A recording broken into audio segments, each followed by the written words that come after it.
Hello there gamers, welcome to the MGL Mix this Monday the 19th of October. I'm Respawn Roscoe for mygameslounge.com and wow, what a week, it's been crazy. There's loads of stuff on the MGL Mix this week. We've got In the News that's looking at all the latest news features, gaming this week, all the big releases, as well as the indie games updates. Make sure you check those out on mygameslounge.com.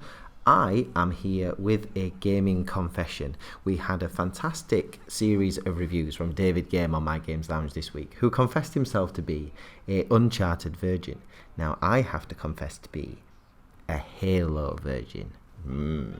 Lots of Xbox people switching off now. Don't switch off, people. Do not leave. It's fine. I don't hate you. I don't hate Xbox. I've owned every Xbox console. I've owned every PlayStation console, and I have owned decent PCs, never a big gaming beast to be honest, but I am a console gamer at heart and I like both sides. I just, at the time, was not into first person shooters.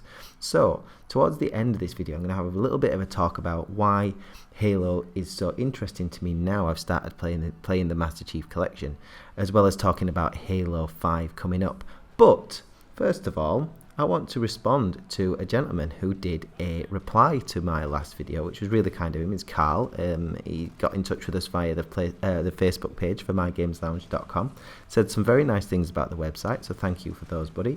And what I said last week, if you didn't see it, I was talking about why Activision and why the publishers versus evil had put out some games recently that were just broken. They weren't like bad games. They weren't games that, you know, certain people may enjoy but most people won't. It wasn't like that. They were just broke. There were bugs galore. They weren't finished and they simply rushed them out and didn't do the play testing properly.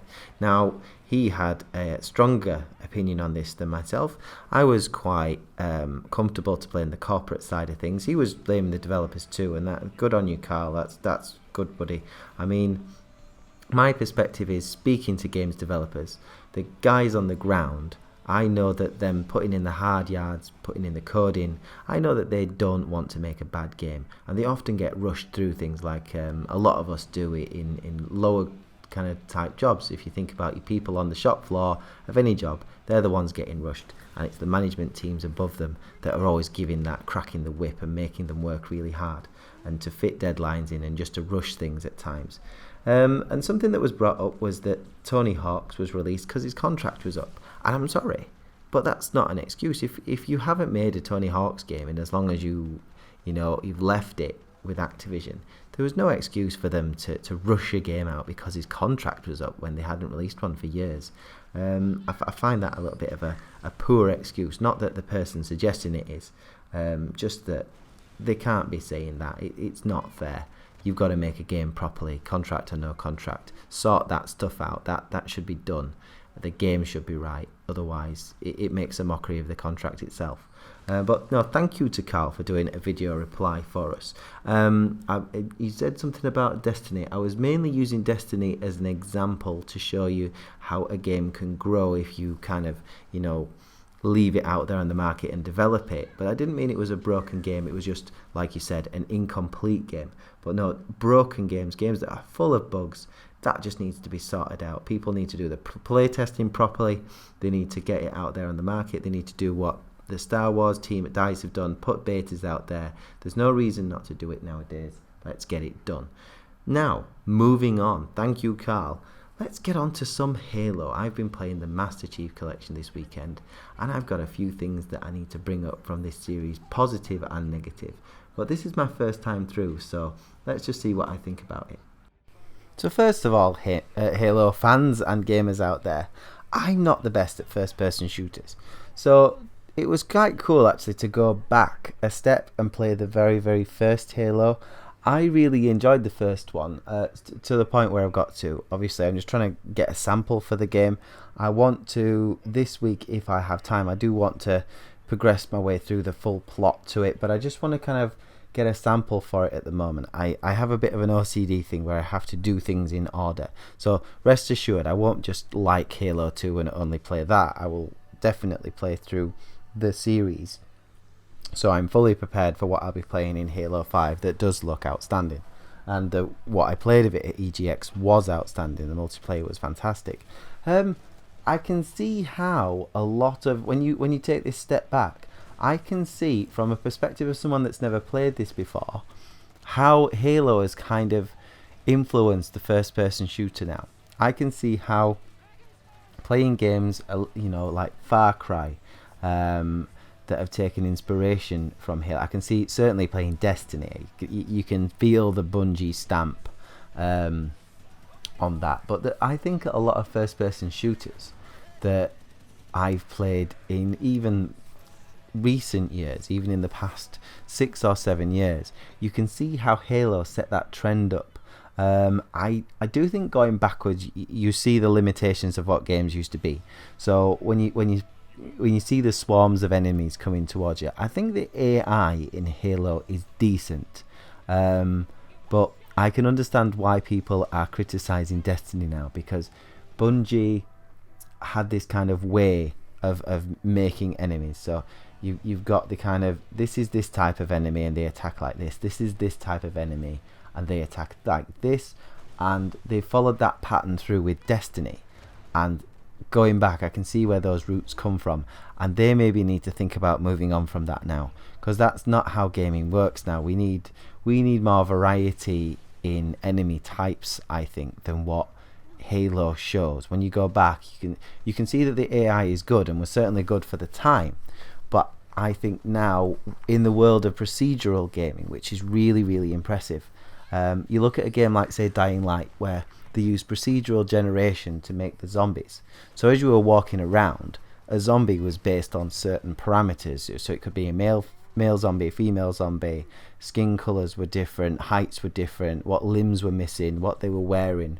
And just that illusion, if you like, of difference needs to start being built in. So when you play a game like Halo or Halo 2, to a lesser extent the later Halo games that I haven't played too much of, so I don't want to comment on them too much, you can see how that modern gaming is really improving this range of different characters, which is nice. I like to see it. So I'm hoping that 343, who've really gone to some great lengths with this game, I really thought about what technology they've got available to them using the Xbox One and obviously Windows 10 when it comes to Windows 10. So let's hope we've got this kind of idea where you've got these species, but that's not just because they're from a species, that's how all those species are. I want to see diversity. I want to see the enemies that I'm taking on attacking 3-4 different ways, or variations, where you're not 100% exactly what they're going to do. You know what I mean? That's the next step on for me for this series.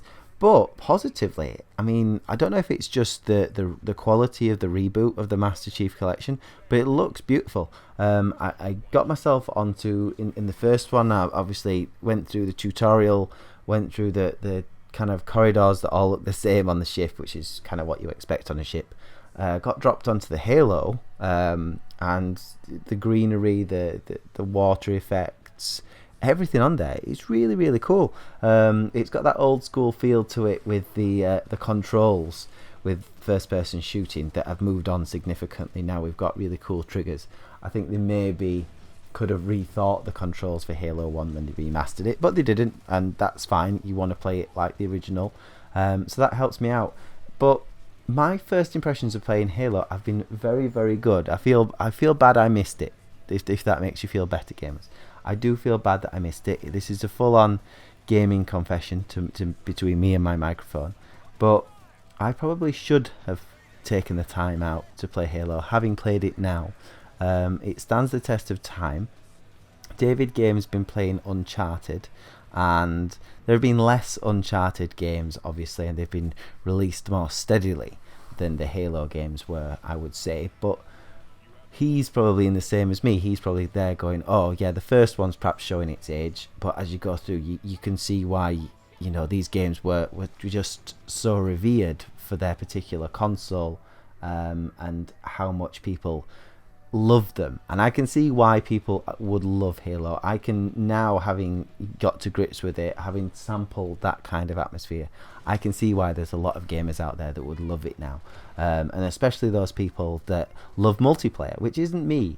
But it's Halo multiplayer is fun. That's my thing with multiplayer, and my general thing with gaming. And my partner in crime on mygameslounge.com, who does a lot of the Twitter stuff, the Gav of War, he and myself are always in this kind of world where gaming should be fun and multiplayer should be fun. And if it's not fun, then why are we doing it? Why are we taking ourselves so deeply and richly seriously that it takes away the enjoyment out of it, to be honest. So it's pleasing to go on a multiplayer that is designed to be fun, but also be a bit competitive if that's what people want, but they kind of, keep to their own little area. Most people just go on there, have a good blast, and it's great. Multiplayer on Halo 2, I can see why that is well loved, I really can. So yes, from a Halo virgin, I can fully understand the giddiness of people building up to Halo 5, as this is recorded coming up in a week's time, a week and a bit.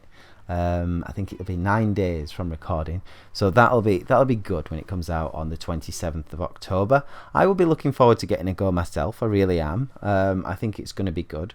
And what you can expect on My Games Lounge this week, you've got me rambling on about Halo now.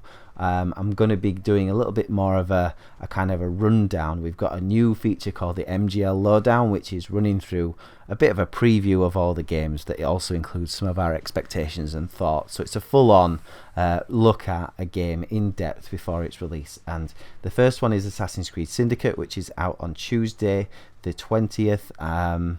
The video's out on Tuesday the 20th, not the game. The game's out on the 23rd. And on the Thursday of next week, which will be the 22nd, we'll have a rundown, 2 more videos running down the latest Call of Duty and Halo 5. So check those out. I will see you guys on mygameslounge.com. Thank you for joining me on Respawn Rants, and I will see you next time.